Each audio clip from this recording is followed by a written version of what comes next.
சாவித் Christ நேயர்கள் அனைவருக்கும் வணக்கம். மீண்டும் இந்த நிகழ்ச்சியில் உங்கள் அனைவரும் சந்திப்பதில் மிக்க மகிழ்ச்சி. ஒவ்வொரு வாரமும் நிறைய டாபிக்ஸ் நிறைய பேர் பார்த்துக்கிட்டு இருக்கீங்க. ஒவ்வொரு வாரமும் எங்களுக்கு உங்களுடைய ஆதரவு, உங்களுடைய கமெண்ட்ஸை தெரிவிச்சுக்கிட்டு இருக்கீங்க. அதுக்காக நன்றி. இந்த வாரமும் நம்ம அப்படி ஒரு இன்ட்ரெஸ்டிங்கான டாபிக் தான் பார்க்க போகிறோம். இன்னைக்கு நம்ம மத்தியில் பேசுகிறதுக்காக திருமதி மேபிள் எட்வின் அவர்கள் நம்ம மத்தியில் வந்துருக்கிறாங்க. இவங்க நிறைய சிறுவர் ஊழியங்களில் நிறைய பார்ட்டிசிபேட் பண்ணி நிறைய விஷயங்கள் செஞ்சுக்கிட்டு இருக்காங்க. ஸோ உங்கள் சார்பாக இன்னைக்கு வரவேற்கிறோம். வணக்கம். வணக்கம் அண்ணா. இந்த நிகழ்ச்சியில் உங்களை சந்திக்கிறதுல ரொம்ப மகிழ்ச்சி. தேங்க்யூ. ஸோ நிறைய சிறுவர் ஊழியங்கள் பண்ணிக்கிட்டு இருக்கீங்க. ஸோ இந்த ஃப்ளிப்சார்ட் வீடியோ மூலியமாகவும் உங்களுடைய தாட்ஸ் நிறைய பேருக்கு போய் சேரப்போகுது இன்னைக்கு. ஸோ இன்றைக்கி நம்ம யாரை பற்றி பேச போகிறோம் அப்படின்னு நிறைய பேர் ஆர்வமாக இருப்பாங்க. ஸோ அந்த பரஸ்திரியின் குமாரன் அப்படின்னு பைபிளில் கொடுத்துருக்கிற ஒரு கேரக்டர். ஸோ எப்தா. ஸோ எப்தாவை பற்றியும் அவருடைய மகள் குமாரத்தை பற்றியும் தான் இன்றைக்கி நம்ம நிறைய விஷயங்கள் பேச போகிறோம். ஸோ என்ன பேச போகிறோம் அவங்களை பற்றி? எப்தா யார்? இந்த எப்தா அப்படின்றவர் யார் அப்படின்னா, கீலேயாத் அப்படின்றவருக்கு ஒரு வேறுபட்ட ஒரு பெண்ணோட பிறக்கிறவர் தான் இந்த எப்தா. இந்த கீலேயாத்தோடைய ஒய்ஃபுக்கும் பிள்ளைங்க பிறக்கிறாங்க. இப்போ இந்த எப்தாவும் அவருடைய ஒய்ஃபுக்கும் பிறக்கிறவங்களும் ஒன்னாதான் வளர்றாங்க. கொஞ்ச நாள் இவங்க நல்லா வளர்ந்ததுக்கு அப்புறம் இந்த கீலேயாத்துடைய முறையாக பிறந்த பிள்ளைங்க எப்தாவை பார்த்து, உனக்கு எங்களுடைய சுதந்திரத்துல உனக்கு பங்கு இல்லை அப்படின்னு சொல்லிட்டு அவர் என்ன பண்ணிடுறாங்கன்னா துரத்தி விட்டுறாங்க. அதனால இந்த எப்தா என்ன பண்றாரு, அவங்கள விட்டு தோப் அப்படின்ற ஒரு தேசத்துல போய் அவர் வாழ்றாரு. அவர் அப்படி அங்க வாழ்ந்துட்டு இருக்கிறாரு. இவங்க இங்க இருக்கிறாங்க. ஸோ பைபிள்ல பாத்தீங்கன்னா அந்த பரஸ்திரின்னு மென்ஷன் பண்ணிருக்கிறது என்னன்னா, அவருடைய லீகல் ஒய்ஃபுக்கு பிறக்கல, வேற ஒரு பெண்ணோட பிறந்ததுன்னா அப்படி மென்ஷன் பண்ணிருக்காங்க. ஸோ நீங்க சொன்ன மாதிரி ஒரு ஸ்டேஜ் வரும்பொழுது அந்த சகோதரர்கள்லாம் உனக்கு இதுல பங்கு கிடையாது, ஏன்னா நீ வேற ஒரு ஸ்திரீ லீகலா பிறந்தவன் இல்லைன்றதுனால அவர் ஒதுக்கி வைக்கிறாங்க. ஒரு காலகட்டத்துல அவர்கள் சகோதரர்களும் அந்த பஞ்சாயத்துக்கு வந்த அந்த மூப்பர்கள் எல்லாம் சேர்ந்து திரும்ப எப்தாவை தேடி போறாங்க. அப்படி ஒரு சூழ்நிலை அங்க உருவாகுது. அது என்ன, எதுக்காக அந்த சூழ்நிலை உருவாகுது? அது எதனால அப்படி அந்த சூழ்நிலை உருவாகுது அப்படின்னா, எப்தா ஒரு நல்ல ஒரு போர் வீரர். அவர் பயங்கர பராக்கிரமசாலி. அவர் நிறைய போர் அவர் மூலயமா அவர் நடந்திருக்கு. சோ அந்த இஸ்ரவேல் தேசத்தை, அதாவது அந்த கீலேயாத் தேசத்தை அந்த அம்மோனியர்கள் படையெடுத்து வராங்க. சோ அந்த அம்மோனியர்களை தோற்கடிக்கிறதுக்கு இங்க ஆள் கிடையாது. சோ அந்த அளவுக்கு ஒரு வீரனான ஒரு ஆள் இல்ல. அதனால இவங்க என்ன பண்றாங்கன்னா, எல்லாரும் இந்த இஸ்ரவேல் மூப்பர்கள் எல்லாரும் யாரை தேடி போறாங்க? எப்தாவை தேடி போறாங்க. இப்போ அந்த எப்தா அப்ப என்ன சொல்றாரு அப்படின்னா, நீங்க எல்லாரும் தானே சேர்ந்து என்ன துரத்தி விட்டீங்க, இப்ப மட்டும் எதுக்கு வர்றீங்க அப்படின்னு அவரு ஒரு கேள்வி கேட்கிறாரு. நியாயமான ஒரு கேள்வி. ஆமா, கண்டிப்பா நியாயமான ஒரு கேள்விதான். சோ அப்போ அவர் என்ன பண்றாருன்னா, அவங்க கிட்ட ஒரு ரெக்வஸ்ட் பண்றாரு. என்னன்னா, நான் அம்மோனியர்களை தோற்கடிச்சேன்னா உங்களுக்கு நான் தலைவனா இருப்பேன், அதாவது நான் உங்களை நியாயம் விசாரிப்பேன் அப்படின்னு சொல்றாரு. டீல். ஆமா, அது அழகான ஒரு டீல் அவர் பண்றாரு. சோ நான் உங்களை உங்களுக்கு நியாயாதிபதியா நான் இருப்பேன் அப்படின்னு கேக்குறாரு. உடனே இவங்க எல்லாம் வேற வழி இல்லை, ஏன்னா அம்மோனியர்களை தோற்கடிக்கிறதுக்கு எப்தாவை தவிர வேற ஆள் கிடையாது. சோ அவங்க என்ன பண்றாங்கன்னா, ஓகே இந்த டீலுக்கு நாங்க ஓகே, நீ அம்மோனியர்களை தோற்கடிச்சனா எங்களுக்கு தலைவனா நீ இரு, எங்களை நீ நியாயம் விசாரி அப்படின்னு சொல்லிட்டு சொல்றாங்க. சோ மறுபடியும் எப்தா என்ன பண்றாருன்னா, தோப் அப்படின்ற தேசத்துல இருந்து கீலேயாத்துக்கு வராரு. ஸோ அப்படி ஒரு மாவீரனை தேடி அவங்க வராங்க. கடவுள் அப்படி ஒரு சுச்சுவேஷன் ஏற்படுத்திருக்காருல. ஒருவேளை இவரை எவ்வளோ அசிங்கப்படுத்தி அமைச்சிருப்பாங்க, ஆனா அனுப்புல அந்த மூப்பர்களும் சகோதரர்களும் திரும்ப இவரை தேடி இவர்கிட்ட ஒரு உதவி கேட்கவும் அந்த சூழ்நிலை ஏற்பட்டிருக்காரு. கண்டிப்பா கடவுளுடைய கிருபையினால்தான் அவர் அந்த டீல் கூட போட்டிருக்கலாம்னு நினைக்கிறேன். இல்ல, ஸோ உங்களுக்கு நான் தலைவனா, கடவுள் அப்படி ஒரு சுச்சுவேஷன் ஏற்படுத்தி ஒரு தலைவனா ஆக்குறாரு. ஸோ இந்த டீல் முடிஞ்சதுக்கு அப்புறம் அவர் போர் தொடுக்கிறாரா? என்ன பண்றாருன்னா, ஃபர்ஸ்ட் எடுத்ததுமே அவர் போருக்கு போகல, ஒரு சமாதான பேச்சுவார்த்தை நடக்குது அந்த இடத்துல. இன்னைக்கு கூட நம்மள நிறைய இடத்துல தாழ்த்தி நம்மளை துரத்தி விடுற சூழ்நிலையில இருந்தோம் அப்படின்னா, நம்ம இருக்கிறோம் அப்படின்னா, கடவுள் நிச்சயமா அந்த இடத்துல நம்மளுடைய தேவை என்ன செய்வார், அவங்களுக்கு வெளிப்படுத்துவாரு. அதுதான் இந்த எப்தாக்கு நடந்தது. சோ அந்த எப்தா என்ன பண்றாங்கன்னா, ஃபர்ஸ்ட் டைரக்டா போருக்கு போகல. இந்த இடத்துல அவர் ரொம்ப விவேகமா ஃபர்ஸ்ட் ஒரு மெசேஞ்சர் அனுப்புறாரு. என்னன்னா, அந்த அம்மோன் ராஜாக்கள் கிட்ட போயிட்டு, நீங்க போர் செய்ய வராதீங்க, நம்ம சமாதானமா போயிடலாம், நாங்க இந்த தேசத்துல இருக்கோம் அப்படின்னு சொல்லிட்டு அவர் ஒரு சமாதான பேச்சுவார்த்தைக்கு அனுப்புறாரு. இதுக்கு இந்த அம்மோன் ராஜாக்கள் என்ன பண்றாங்க அப்படின்னா, முடியாது, எங்களுடைய தேசம் எங்களுக்கு வேணும் அப்படின்னு கேக்குறாரு. இதனால இந்த எப்தா என்ன பண்றாருன்னா, அந்த இஸ்ரவேல் சரித்திரத்தையே சொல்றாரு. எப்படி இஸ்ரவேல் ஜனங்கள் எகிப்துல இருந்து கானானுக்கு பிரயாணப்படும் போது நடந்த எல்லா கதைகளையுமே சொல்லி, கர்த்தர் தான் எங்களுக்கு இந்த தேசத்தை கொடுத்தாரு, நாங்க உங்களுடைய தேசத்தை நாங்க எடுக்கல, இது கர்த்தர் எங்களுக்கு சுதந்திரமா கொடுத்த தேசம் அப்படின்னு சொல்லிட்டு எப்தா 2 தடவை மெசஞ்சர்ஸ் அனுப்புறாங்க. ஆனா 2 தடவுமே அந்த அம்மோன் ராஜா அதை கேட்கல. அதுக்கப்புறம் தான் இவர் என்ன பண்றாருன்னா, போர் போறதுக்கு ரெடி ஆகுறாரு. ஆனா அதுவுமே ஒரு நல்ல குவாலிட்டி இல்ல, எடுத்தோம் கௌத்தோன்னு அடிச்சுக்காம நல்ல ஒரு விவேகமா விவேகமா பாத்தீங்கன்னா ஒரு நல்ல லீடர்ஷிப் தான் அது. கண்டிப்பா. ஃபர்ஸ்ட் ஒரு காம்ப்ரமைஸ் போய் இது என்ன நடக்குதுன்னு பார்த்துட்டு அதுக்கப்புறம் அதுக்கான ஸ்டெப்ஸ் எடுக்கலாம்னு முயற்சி பண்ணிருக்காரு. அதுக்கப்புறமா அவர் போறதுக்கு முன்னால கர்த்தருடைய சமூகத்துல போயிட்டு அந்த மிஸ்பால போயிட்டு கர்த்தர்கிட்ட போய் என்னெல்லாம் செய்யணும்ன்றத அவர் சொல்றாரு. அந்த இடத்துல வந்து இந்த எப்தா வந்து கர்த்தர் ஒரு நியாயாதிபதி அப்படின்னு சொல்றாரு. நீங்க ஏற்கனவே சொன்ன மாதிரி அவர் பாத்தீங்கன்னா அவரும் ஒரு பெரிய செல்வந்தன் தான். ஸோ அவர் போருக்கு போயிட்டு வரும்பொழுது சந்தோஷமா வீட்டுக்குள்ள நுழையும் போது அந்த இடங்கள்ல ஏதாவது ஆடு கோழி இல்ல மாடு அந்த மாதிரி ஏதாவது ஒண்ணு மேயும் அதை வந்து ஒரு பலியா கொடுக்கலாம் அப்படின்னு யோசிச்சிருக்கலாம். ஸோ அவர் அந்த ஒரு சந்தோஷத்துல கண்டிப்பா நம்ம ஜெயிக்க போறோம், கடவுளுக்கு ஏதாவது ஒரு காணிக்கை நம்ம செலுத்தணும் அப்படின்னு நினைச்சிருக்கலாம். ஆனா அங்க நடந்தது என்னவோ வேற மாதிரி நடந்துச்சு. ஸோ அது அப்போ அவருடைய சிச்சுவேஷன் எப்படி இருந்திருக்கும்? நான் ஆல்ரெடி சொன்ன மாதிரி கர்த்தருடைய ஆவியானவர் எப்தா மேல இறங்கிட்டாரு. எப்தாவை கேட்டா இறங்குனாரு. அவர் பொருத்தனை பண்ணுவாருன்னு சொல்லிட்டு இறங்குனாரா? இல்ல, அவர் வந்து பொருத்தனை பண்ணிருக்க வேண்டிய அவசியமே இல்ல அந்த இடத்துல.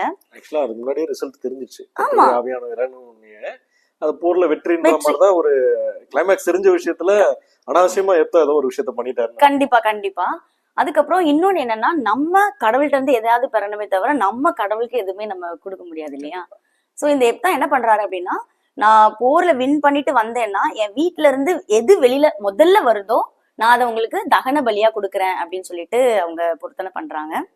ஆக்சுவலா இவர் வந்து போர்ல வின் பண்ணிட்டு வரும்போது இந்த வின் பண்ண செய்தி கேட்டு வீட்டுல இருந்து முதல்ல எப்தாவுடைய மகள் வராங்க. அதுதான் அந்த இடத்துல ஒரு பரிதாபமான ஒரு விஷயம். இத பார்த்ததுமே அவங்க அந்த வெற்றியை கொண்டாடிட்டு தம்புரு வாசிச்சுட்டு அவங்க டான்ஸ் ஆடிட்டு வராங்க. அப்ப இத பார்த்த எப்தாவுக்கு எவ்வளவு ஒரு மனவேதனையா இருந்திருக்கும்ல. அங்க சந்தோஷம், இங்க அப்படியே ஒரு சோகம். இவருமே ஆக்சுவலா ஹாப்பியா தான் வராரு. ஆனா பொண்ணு பார்த்தோன்னே அப்படியே சூழ்நிலை வந்து மாறிட்டு இப்ப இவர் என்ன பண்றாருன்னா பயங்கரமா சட்டையெல்லாம் கிழிச்சிட்டு அவ்வளோ அலறாரு. நம்ம இந்த இடத்துலதான் நம்ம கவனிக்கணும். பொருத்தனை பண்ணது என்னமோ எப்தா, அவங்க மகளுக்கும் இதுக்கும் சம்பந்தம் இல்ல. ஆனா அவங்க மகள் என்ன பண்றாங்கன்னா இந்த விஷயத்த தெரிஞ்சுக்கிட்டு அவங்க மகள் வந்து அந்த பொருத்தனைக்கு தன்னை உட்படுத்துறாங்க. அந்த பொருத்தனை ஃபர்ஸ்ட் அவங்க ஏற்றுக்கொள்றாங்க. அப்பா உட்காந்து அழுதுட்டு இருக்கிறாரு, நீ இப்படி வந்துட்டியேமா, நான் வந்து இதை வந்து பலி செலுத்தணுமே, நீ வந்துட்டியே அப்படிங்கும் போது, இல்லப்பா நீங்க வந்து வாய் திறந்து நீங்க வந்து என்ன செஞ்சுட்டீங்க, கர்த்தருக்கு பொருத்தனை பண்ணிட்டீங்க. காடு உங்களுக்கு வந்து அந்த இடத்துல வந்து ஒரு விக்டரியை கொடுத்துட்டாங்க. நீங்க வந்து என்ன செய்யுங்க, என்ன நீங்க எனக்கு என்ன பொருத்தனை பண்ணீங்களோ அதுபடி செய்யுங்க அப்படின்னு சொல்லிட்டு முதல்ல அவங்க அப்பாவை கூட என்கரேஜ் பண்றாங்க. அந்த பொருத்தனை ஏற்றுக்கொள்றது இல்லாம அவங்க அப்பாவை அந்த இடத்துல அவரு ஃபீல் பண்ணிட்டு இருக்கிற அவங்க அப்பாவை அவங்க என்கரேஜ் பண்றாங்க. அதுக்கப்புறம் என்ன நடக்கு அப்படின்னா தன்னை அர்ப்பணிக்கிறாங்க அந்த பொருத்தனைக்கு. அதுக்கப்புறம் அவங்க அந்த பொருத்தனைக்கு தன்னை அர்ப்பணிக்கிற விதம் ரொம்ப அழகா இருக்கும். எப்படி அப்படின்னா அவங்க அப்பா கிட்ட கேக்குறாங்க, நான் வந்து வெர்ஜின், என்னுடைய வெர்ஜினிட்டி நிமித்தம் நான் வந்து அதுக்கு முன்னால பிஃபோர் மேரேஜ் நான் சாக போறேன். ஸோ ஒரு 2 months என்னுடைய தோழிகளோட நான் போய் மலையில போயிட்டு என்னுடைய வெர்ஜினிட்டி நிமித்தம் நான் வந்து துக்கம் கொண்டாடிட்டு வரேன் அப்படின்னு. ஏன் இது அப்படி பண்றாங்க அப்படின்னா அந்த காலத்துல இஸ்ரவேல் மக்கள் மத்தியில இருந்தது என்னன்னா வெர்ஜினா சாகுறது வந்து ஒரு சாபக்கேடு அப்படின்ற மாதிரி ஒரு நிலை இருந்தது, பெண்களுக்கு இருந்தது. சோ அதனால அவங்க வந்து என்ன பண்றாங்கன்னா அதை முழுவதுமாக தன்னை ஒப்பு கொடுக்குறாங்க. சோ அதனால என்னுடைய வெர்ஜினிட்டி நிமித்தம் நான் போய் துக்கம் கொண்டாடுறதுக்கு எனக்கு 2 months பெர்மிஷன் கொடுங்கன்னு சொல்லிட்டு அந்த நேரத்துலயும் அவங்க அதை கேக்குறாங்க. ஆனா அது சாபமா அவங்க சாவல, இவரு அவங்க அப்பா பண்ண அந்த தவறுனால கண்டிப்பா அப்படி ஒரு சிச்சுவேஷன் அவங்களுக்கு வருது. சோ அந்த துக்கத்தை தாழ முடியாமல் அட்லீஸ்ட் அந்த 2 months நான் அதை ப்ரிப்பேர் பண்ணிக்கிறேன். கண்டிப்பா இது நல்ல ஒரு இது. அந்த அவங்க மென்டலா அதுல வந்து ப்ரிப்பேர்ட் ஆறாங்கன்னு தான் நான் யோசிக்கிறேன். இதுல என்ன பார்த்தோம் அப்படின்னா கர்த்தருக்கு எப்தா மேல இருந்த அன்பு, எப்தாவின் மகளுக்கு எப்தா மேல இருந்த அன்பு நம்ம பார்க்க முடியுது. ஏன்னா இதுல வந்து எப்தாவின் மகள் வந்து இதுல சீன்லயே நமக்கு கிடையாது. ஆனா நம்ம அப்பா கர்த்தருக்காக ஒரு பொருத்தனை பண்ணிட்டாங்கன்னு சொல்லிட்டு கர்த்தருக்கு எப்தா வந்து தன் மகளை ஒப்புவிக்கிறதும் அப்பாவுக்காக இவங்க தன்னை ஒப்புவிக்கிறதும் ஒரு பெரிய ஒரு அருமையான ஒரு அன்பு நான் அந்த இடத்துல நான் பாக்குறேன். இப்போ இந்த காலகட்டங்கள்ல நம்ம எடுத்தோம்னு வச்சுங்களேன், இந்த மாதிரி அனாவசியமா ஒரு பொருத்தனை பண்ணிட்டு அப்புறம் வந்து இதெல்லாம் இன்னைக்கு சொன்னா என்ன விழும், அப்பா கடி விழும். கண்டிப்பா கண்டிப்பா பிள்ளைங்க என்ன கேட்டு நீங்க எப்படி என்ன கேட்காம பண்ணீங்கன்னு கண்டிப்பா கேட்பாங்க. அந்த காலத்துல அந்த பலியிடுற விஷயங்கள் இருந்தது, அது இயேசு கிறிஸ்து வந்து அதை மாற்றினார். கண்டிப்பா. ஆனால் நீங்க சொன்னது போல அந்த கடவுளுடைய அன்பும் அந்த ஒரு ஒழுக்கமும் அந்த அந்த அவளுடைய குமாரத்திக்கும் அது இருந்தது. இல்லைன்னா அந்த அண்டர்ஸ்டாண்டிங் வராதுல்ல. ஆமாண்ணா. ஆனா இப்ப இருக்கிற இந்த கால பிள்ளைங்க கிட்ட இந்த மாதிரி ஒரு சூழ்நிலை வந்ததுன்னா அதை அவங்க எப்படி எடுத்துப்பாங்க? என்ன கேட்காம ஏன் நீங்க பொருத்தனை பண்ணீங்க அப்படின்னு கேட்பாங்க. இந்த எப்தாவுடைய மகள் தன்னை அர்ப்பணிச்சதுக்கு ஒரு காரணம் என்னன்னா எப்தாவுடைய வளர்ப்பு பிளஸ் அவருடைய விசுவாச வாழ்க்கை இவங்களை பாதிச்சது. அதனால தன்னை இவங்க முழுவதுமாக அர்ப்பணிச்சாங்க. ஒருவேளை இன்னைக்கு ஒருவேளை நம்ம பொருத்தனை பண்றோம் அப்படின்னா நம்ம அந்த பொருத்தனைக்கு நேரா பேரண்ட்ஸ் நம்ம போகும்போது ஒருவேளை அது பிள்ளைய பாதிச்சு அது தன்னை ஒப்பு கொடுக்கலாம். அப்படி இல்லைன்னா என்ன பொறுத்த வரைக்கும் நம்ம அந்த பொருத்தனைன்றதை செய்யாம பிள்ளைகளை நம்ம அர்ப்பணிக்கிறது ரொம்ப பெட்டரா இருக்கும் நான் எனக்கு தோணுது. இப்ப இருக்கிற காலத்துல இருக்க பேரண்ட்ஸ் என்ன பண்றாங்க அப்படின்னா தங்களுடைய பிள்ளைகளை அந்த பொருத்தனைக்கே உட்படுத்துறாங்க. பிள்ளைங்களுடைய நாலேஜ் இல்லாம தங்களுடைய பொருத்தனைக்கே அவங்களை அதை உட்படுத்துறதுனால நிறைய பிரச்சனைகள் நம்ம பார்க்க முடியுது. ஆராய்ச்சியாளர்கள் ஒரு கருத்து சொல்றாங்க என்ன அப்படின்னா இந்த எப்தாவுடைய மகள் வந்து பலியிடப்பட்டிருக்க மாட்டாங்க. ஏன்னா மனித நரபலியை நம்ம தேவன் விரும்புறது இல்லை. நம்ம வந்து லேவியராகம்ல பாக்குறோம், கட்டளைகள் கற்பனைகள்ல பாக்குறோம். விரும்பாததுனால ஒருவேளை எப்தா பலி செலுத்தியிருக்க மாட்டாரு. இதனால எப்தாவுடைய மகள் வந்து ஆசரிப்பு கூடாரத்துல இல்லைன்னா அவங்க வந்து ஒரு எளிமையான வேர்ஜினாவே அவங்க சாகுற வரைக்கும் வேர்ஜினாவே அப்படியே இருந்து ஒரு எளிமையான வாழ்க்கை வாழ்ந்திருப்பாங்க அப்படின்ற ஒரு கருத்தை வந்து ஆராய்ச்சியாளர்கள் முன்வைக்கிறாங்க. ஆனா வேதத்துல அவர் செய்து முடித்தார்ன்ற மாதிரி. கண்டிப்பா ஆமா, நம்ம வந்து வேதத்தின்படிதான் நம்ம பார்க்கணும். அப்படிங்கும்போது வேதத்துல வந்து அவர் அந்த பொருத்தனை செய்து முடித்தார் அப்படின்னு தான் இருக்கு. நம்ம சோ இப்ப பார்க்கும்பொழுது இந்த பொருத்தனைங்கிறது தேவையா அப்படிங்கிற ஒரு கொஸ்டினும் வருது. ஏன்னா நீங்க சொன்ன மாதிரி நீங்க நிறைய பேர் திணிக்கிறாங்க பிள்ளைகள் மேல. இப்ப இந்த சம்பந்தமே இல்லாம ஒரு பிள்ளை அங்க மாட்டுச்சு. இன்னைக்கு சூழ்நிலையில் பார்த்தோன்னா பிள்ளைகளை சம்மந்தப்படுத்தி திணிச்சு விட்டுறாங்க. இது வந்து செஞ்சா என் பிள்ளை இதை பண்ண வைக்கிறேன் அதை பண்ண வைக்கிறேன் அப்படின்னு சொல்லி. ஸோ இது வந்து தேவையில்லாத ஒரு விஷயம்னா நம்ம போல்டா சொல்லலாம்னு தான் நான் நினைக்கிறேன். கண்டிப்பா. ஏன்னா பிள்ளைங்களை வந்து அந்த பொருத்தனைக்கு சம்மந்தப்படுத்துறதை விட நம்ம பிள்ளைங்களை வந்து சர்வ வல்லவருடைய கையில அர்ப்பணிச்சு வாழ வைக்கலாம். அர்ப்பணித்து நம்ம வாழ வைக்கும் பொழுது அந்த பிள்ளைங்க ஆசீர்வாதமா இருக்கும். அது கரெக்டான ஒரு வேர்டா இருக்கும். பொருத்தனையா அதை செய்யறதை விட பிள்ளைகளை அர்ப்பணித்து வாழும்போது நமக்கு என்ன தேவைன்றது கடவுள் வந்து தானா செய்வார். கண்டிப்பா கண்டிப்பா. இன்னைக்கு எப்படி போகுது அப்படின்னா அதான் இங்கிலீஷ்ல ஒரு அழகான சென்டென்ஸ் சொல்லுவாங்க, வாட் வி நீட் அப்படிங்கறத விட வாட் வி விஷ் அப்படிங்கிறதுக்கு தான் நம்ம நிறைய இம்பார்ட்டன்ஸ் கொடுக்குறோம். ஸோ ஒருவேளை இது கூட அந்த மாதிரி இப்போ பொருத்தனைங்கிற ஒரு இது கூட அப்படி மாறி இருக்குன்றது என்னுடைய தாழ்மையான கருத்து. ஏன்னா நிறைய பேர் வந்து என்னுடைய விஷய வந்து நிறைவேற்றுறதுக்காக ஒரு பொருத்தனையை வந்து பிள்ளைகள் மேல திணிக்கிறாங்க. ஸோ அந்த விஷயங்களை நம்ம அவாய்ட் பண்ணும்பொழுது கடவுளுக்கு சித்தமான காரியங்கள் கண்டிப்பா நடக்கும். நம்ம அர்ப்பணித்து செய்யும் பொழுது அது ஆட்டோமேட்டிக்கா அந்த காரியங்கள் பிள்ளைகள் மேல நடக்கும். ஸோ இப்படியா நிறைய விஷயங்கள் நம்ம பார்த்தோம். ஸோ கடைசியா நம்ம நேரில் குறித்து கொள்ள வேண்டிய காரியங்கள் என்னவா இருக்கும்? எப்தாவை பற்றியும் அவருடைய குமாரத்தினுடைய வாழ்க்கையை பற்றியும் என்ன நம்ம நேர்களுக்கு சொல்ல வரும்? சர்வ வல்லவருடைய கைகள்ல நம்மளுடைய விசுவாச வாழ்க்கையும் நம்ம பிள்ளைகளையும் நம்ம அர்ப்பணிக்கும் பொழுது நம்மளுடைய விசுவாச வாழ்க்கையை பார்த்து நம்ம பிள்ளைங்க நம்மளை ஃபாலோ பண்ணுவாங்க. அதுதான் முக்கியமா தவிர அந்த பொருத்தனைகள் அவசியமற்றது அப்படின்னு நம்ம சொல்லலாம். இந்த எப்தாவுடைய வாழ்க்கையின் மூலமா நம்ம கத்துக்கிறது அவசியமற்றது. கண்டிப்பா நிறைய விஷயங்கள் நம்ம பேசணும். அது மட்டும் இல்லாமல் எப்தாவுடைய வாழ்க்கையில கூட பார்த்தீங்கன்னா ஒரு ஒதுக்கப்பட்ட நிலையில இருக்கும் பொழுது கடவுள் குறித்து அவரை குறித்த நேரத்துல அவரை எப்படி மேலும் எடுத்துட்டு வந்தார் உயர்த்தினார் அப்படிங்கிறதையும் பார்த்தோம். ஒருவேளை அநேகர் அந்த சுச்சுவேஷன்ல கூட இருக்கிறாங்க. இன்றைய காலகட்டங்கள்ல அதுக்கு குறையே கிடையாது. ஏன்னா எப்படி எந்த ஒரு சுச்சுவேஷன்ல யாரை ஒதுக்கணும் தான் நிறைய பேர் பார்ப்பாங்க. ஸோ அந்த மாதிரி ஒரு குடும்பங்கள்ல நிறைய நடக்கும் பொழுது கடவுள் கண்டிப்பாக ஒரு நாள் உயர்த்துவார். அவருடைய சூழ்நிலைக்கு அவருடைய சித்தத்திற்கு நம்ம காத்திருக்க வேண்டும் என்பது நம்ம அதுல இருந்து பாக்குறோம். அது மட்டும் இல்லாமல் அது திரும்ப வரும் பொழுது இவரை வந்து எப்படி அவங்களை அக்செப்ட் பண்ணி அதை முன்னெடுத்து செல்கிறார்ன்றதை நம்ம ரொம்ப அழகாக பார்த்தோம்.